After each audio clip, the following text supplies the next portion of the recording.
I'm a spirit channeler and oracle card reader who channels both light and shadow energies in my readings, which means if you're easily triggered, please find yourself another reader. Hey everyone, this is a post-edit insert. So I asked the general question, what do your spiritual guides think of you? So I was expecting any and all perspectives to come through. In fact, I was expecting more positive things to come through because of the way I worded the question. I didn't ask, what urgent messages do your spiritual team need to bring to you, or what do your spirit guides feel you need to improve on? I simply asked, what do your spirit guides think of you? So what I think happened here is that since I am a shadow channeler, I believe that your spiritual team jumped on the opportunity to get more critical messages through to you, simply because most readers do not channel shadow messages. They channel more light messages. So that's what I think happened. This is my hypothesis. So what I'm saying is that if you came here and you expected to have your praises sung and to be complimented by your spiritual team, there is not even a milliliter here of compliments in this reading, not a one. So proceed at your own risk. What does your spiritual team think of you?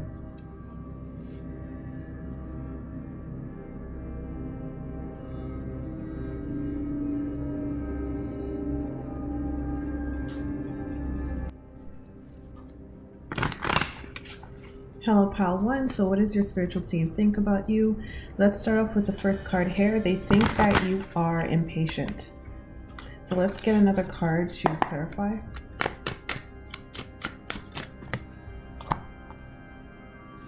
Death. Okay, so they think that you are impatient when it comes to the larger cycles in your life. So there are a series of larger cycles that need to pass through your life based on the plan or the trajectory that you have when it comes to this incarnation.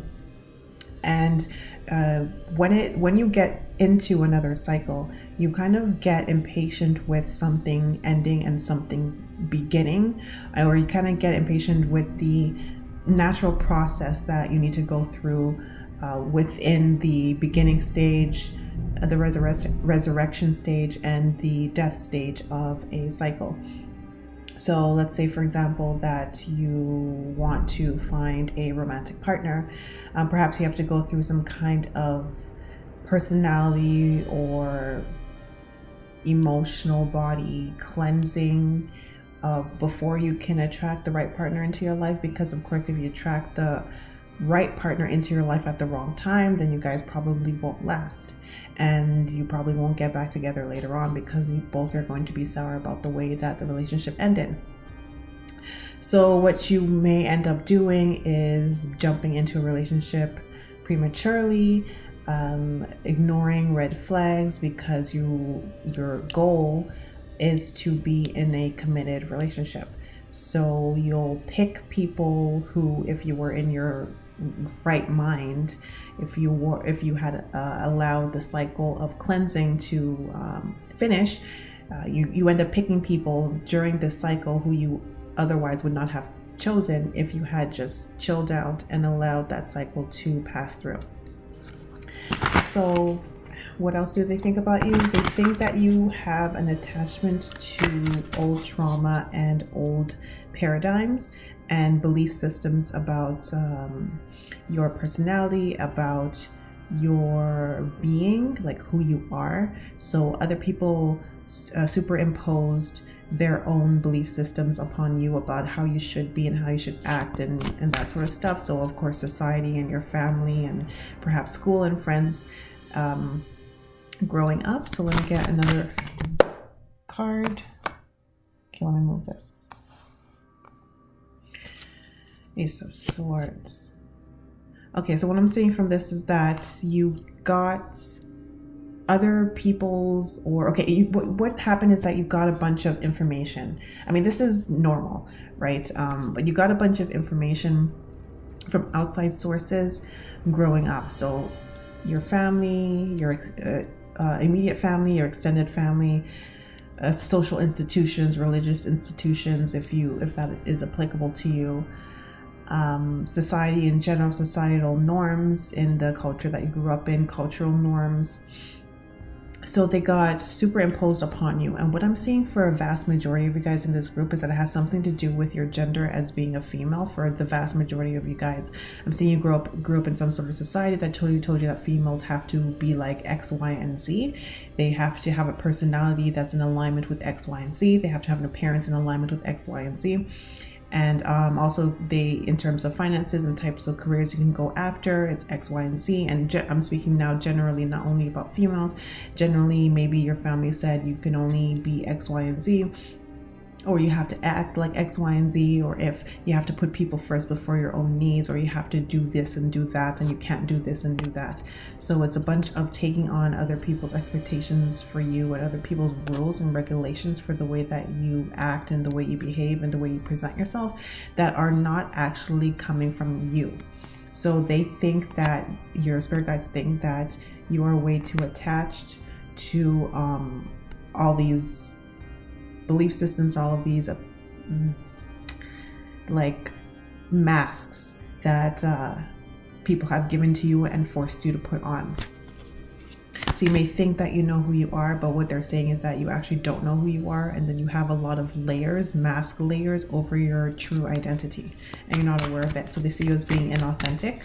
And the last one, they see you, this is similar to what I just said with this last card here, Magician. Again, it's about other people's thoughts and societal's belief systems that really are not your own. So you think these things are your own, but they're really not your own. And with this clarification card, and with this clarification, what I'm seeing is that you have some kind of talent that is hidden, buried, because of everything that I said about the last card. Other people's masks and identities being superimposed upon you. These talents and gifts are not they're not being expressed, and so your spirit guides think that you are holding back your true potential and you're holding back your true gifts. So to wrap it up, to reiterate, they think that you are impatient when it comes to the natural cycles in your life. They think that you ask for something, whether you do a spell, whether you try to manifest it, or whether you just wish and hope for it. And then when you go through the natural cycle that is required for you to get from point A to point B being the thing that you asked for, you get impatient and kind of jump in the wrong direction within that time. So you jump, say, on the bandwagon of a job that's not in alignment with you after you asked for a job that's in alignment with you, or you asked for a new income stream that's in alignment with you, and then you just jump at the next random job that you see pop up on the job boards because you can't wait for what you asked for to come through, and you can't wait for the natural cleansing cycle that you need to go through to end so that you can actually get to what you asked for. So they think that you're impatient. They also think that you have a lot of superimposed identities and ideals and belief systems that are blocking your true self and your true identity, and they were superimposed upon you by society in general, by school, by social institutions, by friends, by immediate families, by extended families, by religious programming, doctrine, if applicable. And there's a heavy emphasis here for a lot of you guys about gender roles, specifically when it comes to females. And finally, they think that you have some kind of core talent that's rather significant with this major arcana that I got coming out to clarify it, as some gift that you are not expressing because of the attachments to the false identities. So those are your messages. I hope that helped you and resonated. Let me know if it did, and I will see you in my next reading.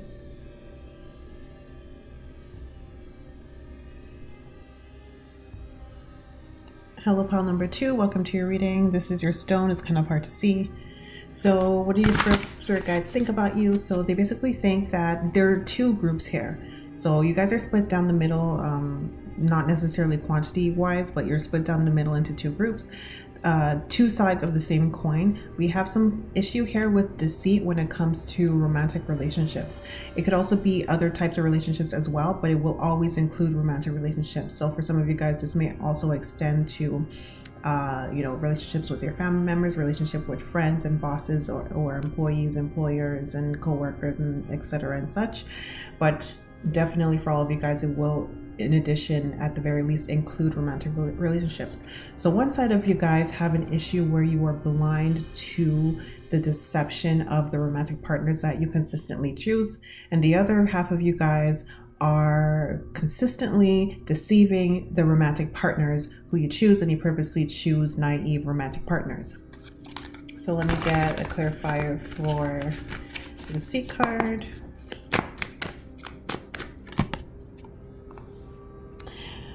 King of Pentacles. So again, this is very easy.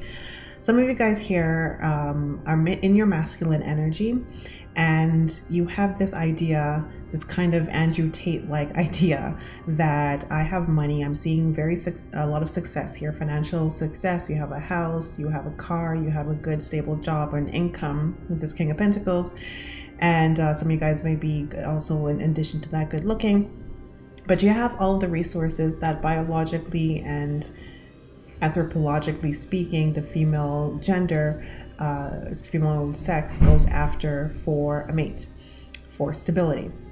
And you use that to your advantage, and you use this, you come from a place of, I have this leverage, therefore I can continue on with my options, I continue on without commitment, I can continue on with this kind of bachelor lifestyle, with this kind of basically using people to my will, because I have all of these resources at my disposal.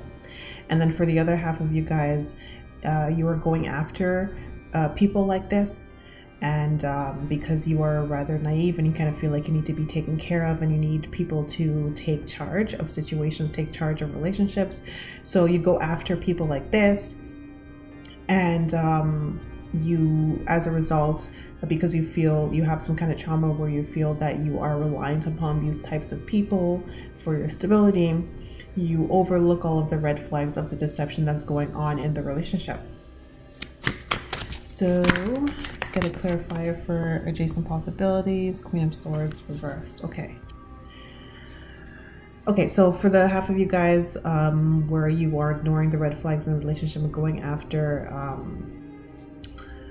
these types of people, mates, I am seeing here where you're ignoring the red flags with the Queen of Swords in reverse. And when you want to say something and when you want to stand up for yourself with the Queen of Swords in reverse, you're obviously not standing up for yourself, and you're not saying anything, and you're backing down and allowing them to win the argument. Even if you know that they're lying, you're also disregarding your intuition, again with the Queen of Swords.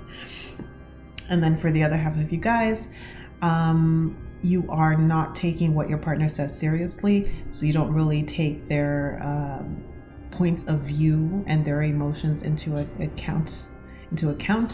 You highly value more women who are less emotional, or partners, I should say, who are less emotional. I am seeing obviously genders here. We have the male, we have the female, but you value partners who are less emotional and who are more logic-minded and grounded and earth-based, like yourself.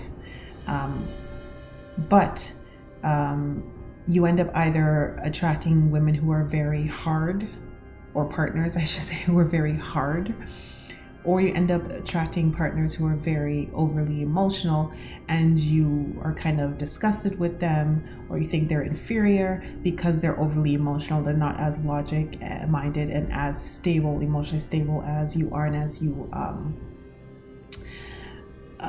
value in a partner. So then you use that to say, well, this is why I'm not marrying this person, because they are way too emotional. I need someone who's much more emotionally stable, even though you picked them knowing that they were immature, probably much younger than you, juvenile and emotionally unstable. And also because of the lies and the deception that you and the playing that you're doing with them, obviously they're going to become emotionally unstable, and then you use that to further fuel and feed your belief system that you can't commit to this person because they're emotionally unstable. And then for those of you who like to choose partners who are hard and very business-minded, career-oriented, goal-oriented, like yourself, you have this kind of separation, this cold separation from them. I'm seeing kind of like funny enough, this is a queen. So I was gonna say I'm seeing like a king and a queen, and I literally have the king and the queen here. So kind of how a literal king and the queen would usually sleep in separate bedrooms. They have their own tasks when it comes to the state.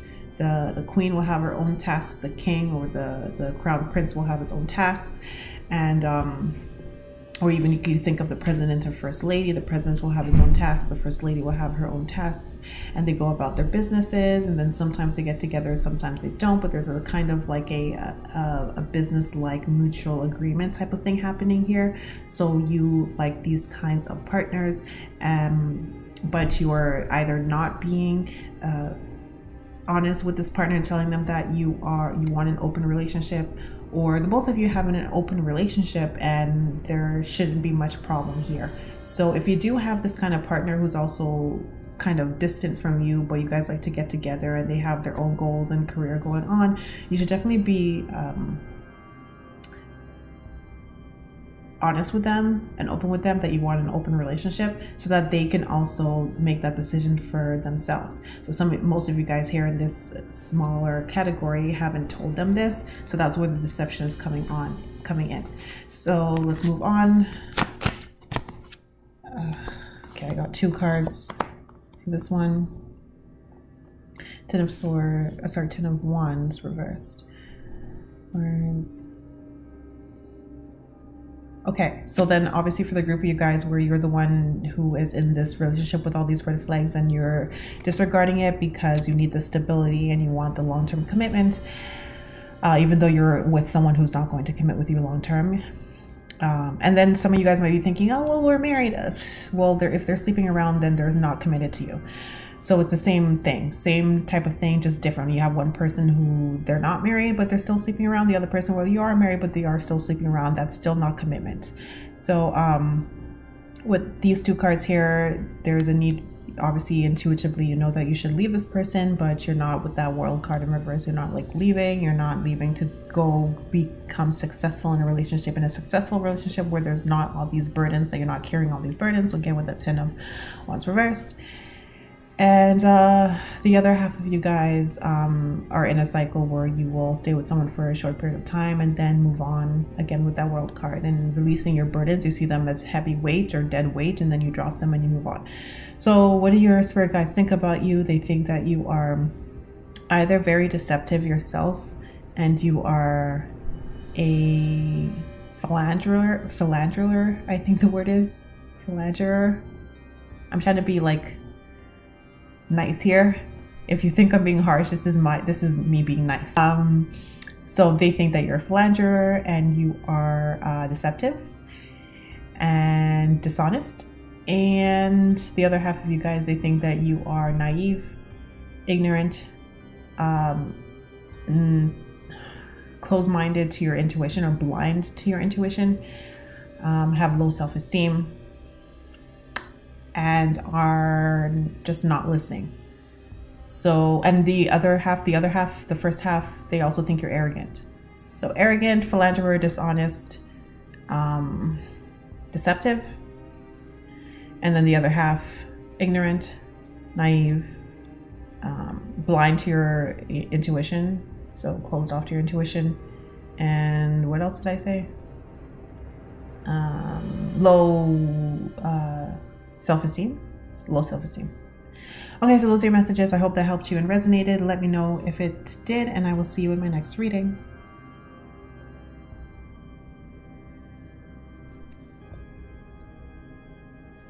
Hello, pal 3. Welcome to your reading. So what do your spirit guides think about you? So they think that you are way too empathic, way too much of a martyr.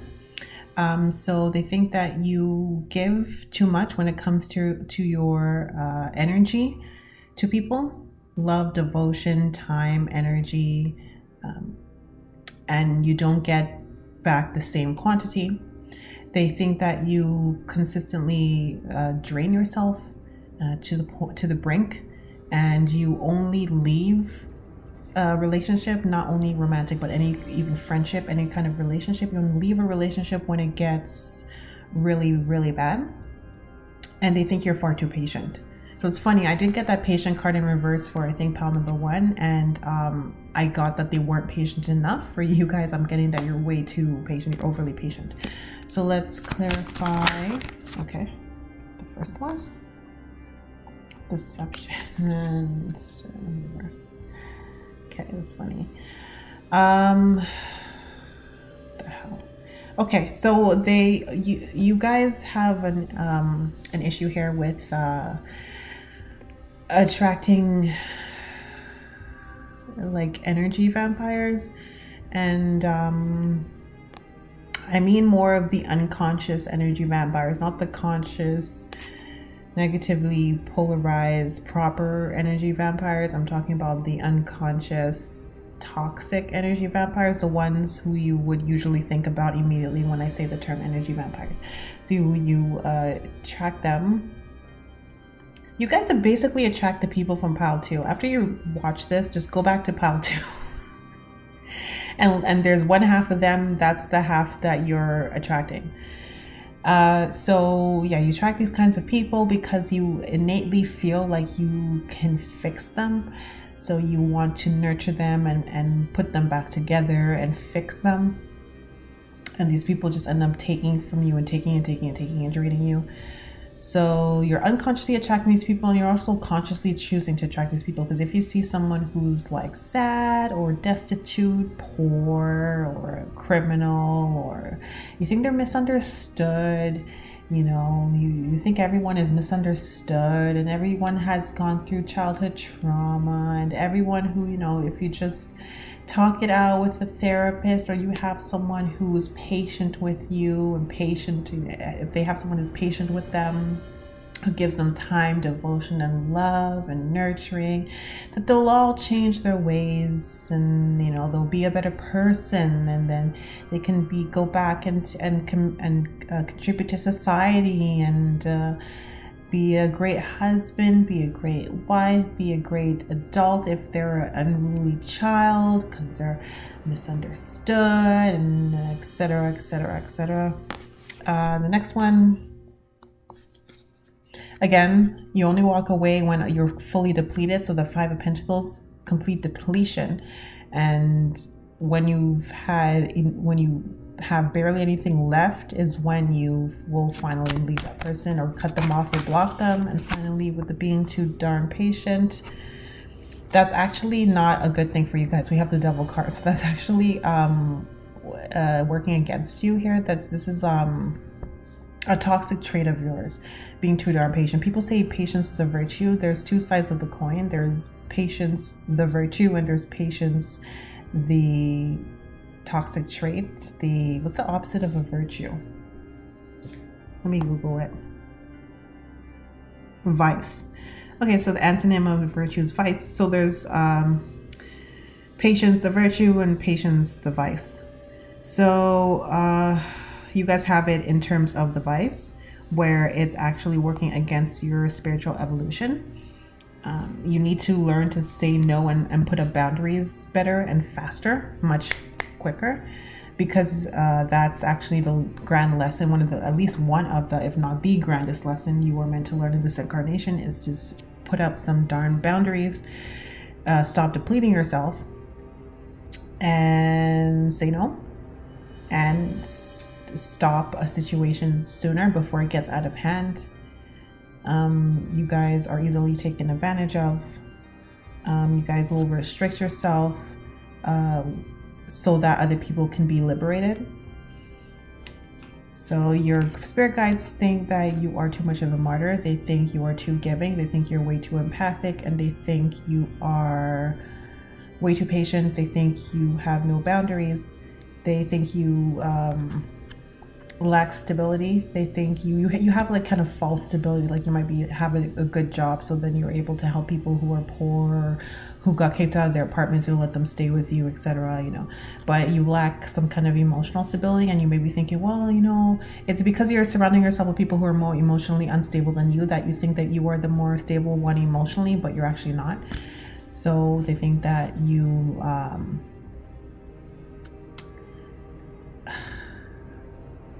what is a nice word for the word I'm thinking about?